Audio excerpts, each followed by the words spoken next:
When you think about gameplay, how did you realize that the Rashomon effect, or the unreliable nature of memory, and how different people can have different memories of the same event, how did you know that that would play a major part in the game's mechanics? The Rashomon effect is basically a concept that if different people live the same event, they won't remember it the same way, or they won't have the same perspectives on that same event that they witnessed. Your two characters, Tyler and Alyson, they are connected by their unique ability to share as twins their memories.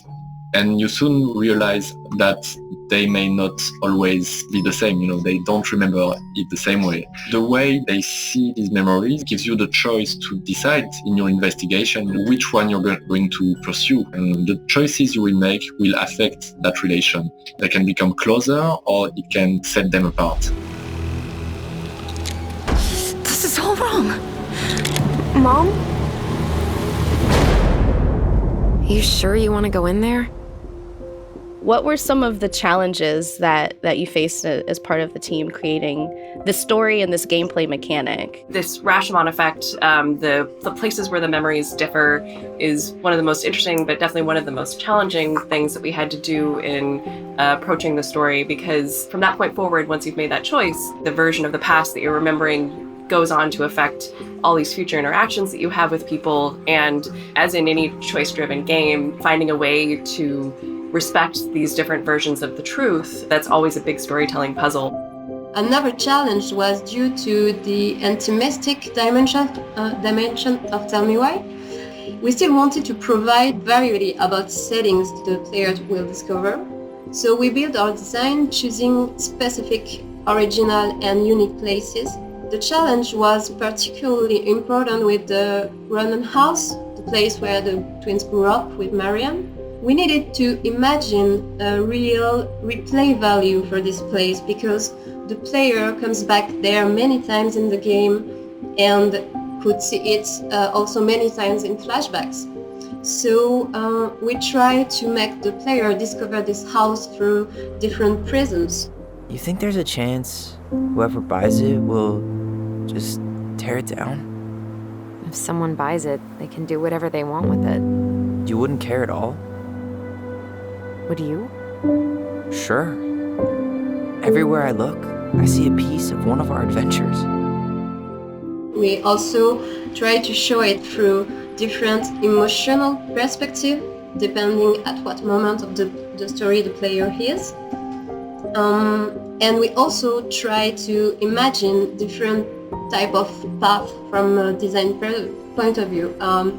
And provide different interactions available and different type of cinematic content through the 3 chapters. Another challenge, I would say, was the bond, their connection, because it's a very narrative mechanic, and we didn't want to put challenge, in that, because we want it to be accessible yet fun and also, engaging. But there are many ways to do, and I think we went into different loops of iterations and cycles to make sure that we had a very engaging mechanic, but also very accessible, because we don't want the players to be frustrated, not to be able, because of a challenge, to access like narrative content, So that was interesting to tackle as well. Can you tell me what the Book of Goblins is and how it's used in Tell Me Why? Sure, yeah. So the Book of Goblins is a collection of stories that Marianne, Alyson, and Tyler all wrote together.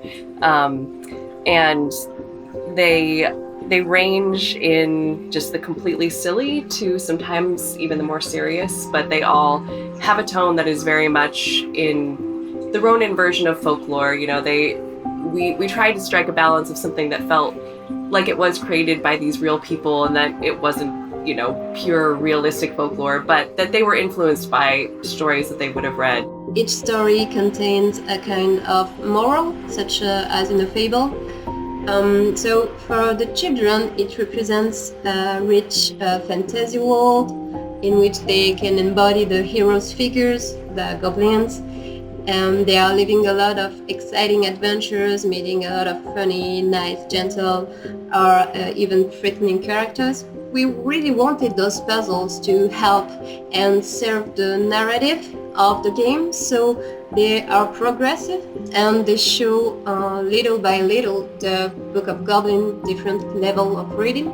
Did the team have any specific inspirations from other books or games or movies or maybe even your previous titles that you drew upon? I think the first reference I would give is a book from Gillian Flynn called Sharp Objects, and Sharp Object basically is the story of a girl in a small town, and she goes away when she's adult and never to come back. But she does come back to lead an investigation on a murder, and doing so she has to confront her family, confront all that past, and come to terms also with her past and all that. So I think that was very inspiring because we were just starting to write the story, and it was resonating with the themes we chose. I know you want there to be something to find. Something that'll make it all make sense.